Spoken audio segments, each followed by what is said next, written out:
वेगवान आढावा आपल्याला घ्यायचा आहे। मात्र सुरुवातीला आताची मोठी बातमी मुंबईतली, कारण समुद्रामध्ये सध्या मोठी भरती आली आहे।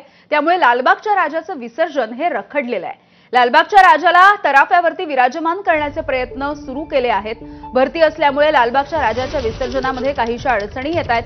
त्यामुळे जेव्हा ओहोटी येईल त्या ओहोटीच्या नंतरच ही मूर्ती तराफ्यावरती ठेवण्याचा प्रयत्न पुन्हा एकदा केला जाऊ शकतो अशी शक्यता वर्तवली जाते।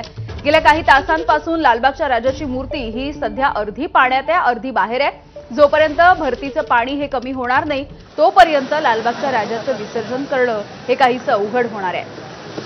त्यामुळे काल अगदी दुपारी 1 वाजता हा लालबागचा राजा मंडपातून बाहेर आलेला होता। आता 24 तास उलटून जात आहेत। गेल्या वर्षीची 2024 ची लालबागच्या राजाची मिरवणूक ही तब्बल 20 तास चाललेली होती। यंदाच्या वेळेला 24 तास झालेले असले तरी विसर्जनामध्ये काहीसा अडथळा आलेला आहे। अभिषेक मुठाळे आमचे प्रतिनिधी गिरगाव चौपाटीवरती आहेत, आपल्याला अपडेट्स देत आहेत। अभिषेक,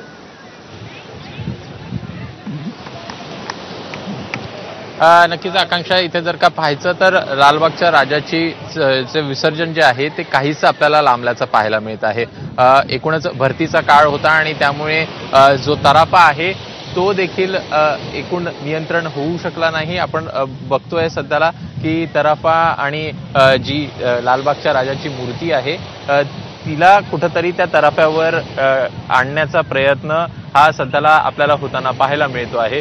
प्रामुख्यानं पाहायचं तर जोपर्यंत ओहोटी येत नाही तोपर्यंत हे करणं थोडंसं कठीण आहे। मात्र आपण सोप्या शब्दामध्ये इथं दाखवूया। एकूण ही समोर जर का पाहायची तर हा जुना तराफा आहे। हा समोर जो दिसतो आहे हा लालबागच्या राजाचा जुना तराफा आहे, ज्या माध्यमातनं जुना तराफाच्या माध्यमातनं आपल्याला या अगोदर गणेश विसर्जन होताना पाहायला मिळालेलं आहे।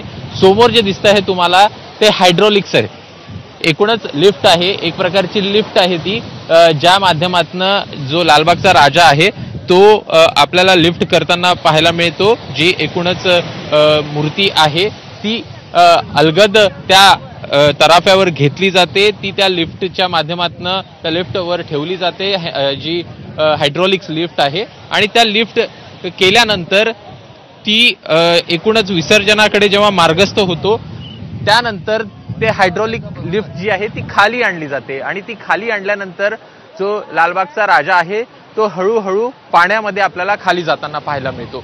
तशाच प्रकारची जी पद्धत आहे ती देखील इथं आपल्याला पाहायला मिळत आहे। मात्र अडचणी अशा आलेल्या आहेत की हा जो तराफा आहे त्याचा आकार हा दुप्पट आहे आणि त्या आकार दुप्पट असल्यामुळे पाण्यावर आल्यामुळे तो कुठेतरी आपल्याला तरंगताना पाहायला मिळतोय आणि त्यामुळे कुठेतरी अडचणींचा सामना या हायड्रोलिक लिफ्टच्या माध्यमातून त्याला मूर्ती जी आहे लालबागच्या राजाची ती हायड्रोलिक लिफ्टवर घेताना अडचणी जाताना दिसत आहेत आणि एकूणच प्रयत्न होताना दिसत आहेत। मात्र भरती आणि पाणी हा मोठी अडचण ही ठरते आहे आणि त्यामुळे जोपर्यंत ओहोटी येणार नाही तोपर्यंत शक्यता ही कमीच राहील की लालबागच्या राजाची मूर्ती आपल्याला या तराफ्यावर येताना दिसेल।